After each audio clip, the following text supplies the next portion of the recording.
Every July, for over a century, something unusual happens in a forest in Northern California. The most powerful men in America quietly disappear. Presidents, former presidents, secretaries of state, CEOs of the largest corporations on earth, media executives, defense contractors, Federal Reserve officials, Supreme Court justices. They travel separately, without announcement, to a private 2,700-acre redwood forest in Monte Rio, California. They stay for 2 weeks. No press is permitted, no cameras, no public access of any kind. What happens inside has been confirmed through leaked accounts, through investigative journalism, and through the recorded words of a United States president on tape. There is a 40-foot stone owl at the center of the encampment, and every year the gathering opens with a ritual ceremony performed in front of it. This is not a conspiracy theory. This is the Bohemian Grove, and it has been hiding in plain sight since 1878. The Bohemian Club was founded in San Francisco in 1872, originally as a social club for journalists, artists, and musicians. Within a decade, its membership had shifted dramatically. The artists and journalists were increasingly outnumbered by the businessmen, bankers, and politicians who found the club's private, off-record atmosphere useful for a different purpose entirely. By the early 20th century, the Bohemian Club had acquired its private grove of ancient redwood trees in Sonoma County and established the annual summer encampment that continues to this day. The guest list across its history reads like a directory of American power. Herbert Hoover, Dwight Eisenhower, Richard Nixon, Gerald Ford, Ronald Reagan, George H. Bush, George W. Bush, Henry Kissinger, whose name has appeared in this series more than once, has been a regular attendee for decades. Dick Cheney, Donald Rumsfeld, Alan Greenspan, former chairman of the Federal Reserve, William Casey, CIA director under Reagan. The 2-week encampment is divided into smaller camps within the grove, roughly 120 of them, each with its own accommodations, its own identity, and its own membership drawn from the same elite network. Members entertain each other. They give informal talks called lakeside talks on policy, economics, and world affairs. Off the record. No press, no attribution. The same Chatham House dynamic we identified at the Bilderberg Group applied to the American establishment in a forest every July for over 100 years.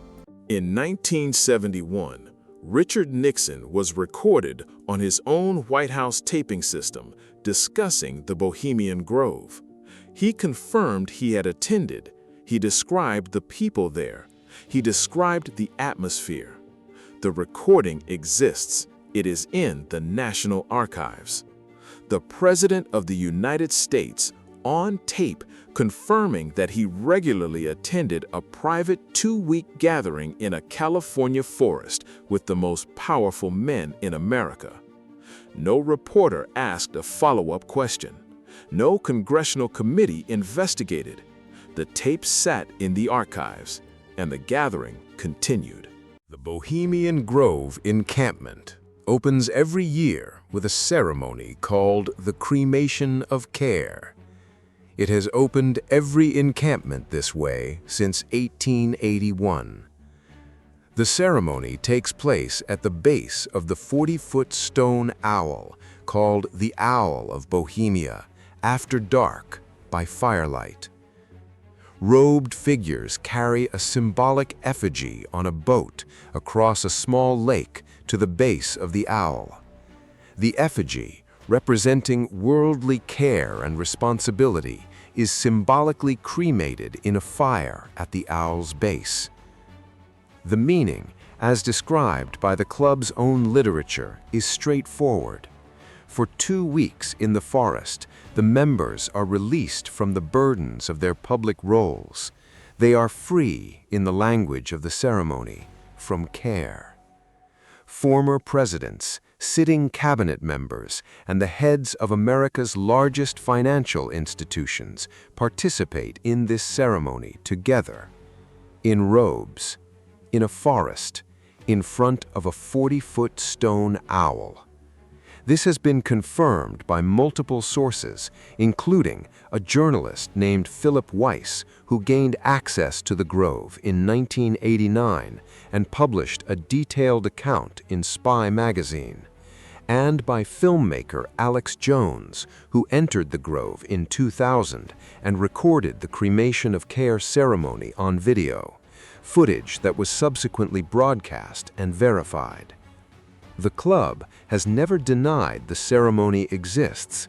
They have simply relied on the reasonable assumption that most people hearing this described would not believe it. Here is the question that matters. Private social clubs exist. Wealthy people gathering in exclusive settings is not remarkable. The powerful have always sought spaces away from public scrutiny. The question is not whether powerful people are entitled to private time. The question is what happens during that private time, and whether those conversations shape decisions that affect millions of people who were not invited to the forest. Former President Richard Nixon allegedly said in a conversation recorded after his 1967 Bohemian Grove attendance that his political comeback had been discussed there, that the groundwork for what would become his 1968 presidential campaign had been laid in those conversations. Reagan and Nixon first met at the Bohemian Grove, a fact documented in Reagan's own biography. The informal conversations in those camps between the people who run American corporations, American government, and American financial institutions do not happen in a vacuum. They happen in a forest, off the record, for 2 weeks every July, and have been happening that way for over a century. The Bohemian Grove is the most visible node in the network this series has spent 14 episodes documenting. It does not hide its existence. The club has a website. Its address is public. Its history is partially published. What it hides is its content. The conversations between former presidents and sitting Federal Reserve officials, between defense contractors and cabinet members, between media executives and intelligence chiefs. These conversations happen in an environment specifically designed to feel consequence-free. The cremation of care is not simply a strange ritual. It is a psychological mechanism, a formal signal that whatever is said in the grove stays in the grove. Richard Nixon, on tape, called the Bohemian Grove the most important gathering of influential Americans he knew of. The most important gathering, not a golf trip, not a social club, the most important gathering of influential Americans. And for most of the past century, you were not supposed to know it existed. 14 episodes. We have followed this network from a private island in 1910, through the intelligence apparatus, through the monetary system, through the forests of Northern California. The same names appear, the same families, the same institutions. What the Bohemian Grove reveals more clearly than almost anything else we have examined is that the network is not theoretical. It gathers physically every year in the same place, and has done so for over a century.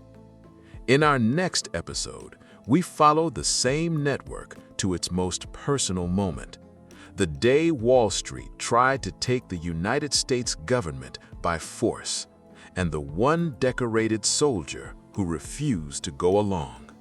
That story connects everything this series has documented into a single devastating arc.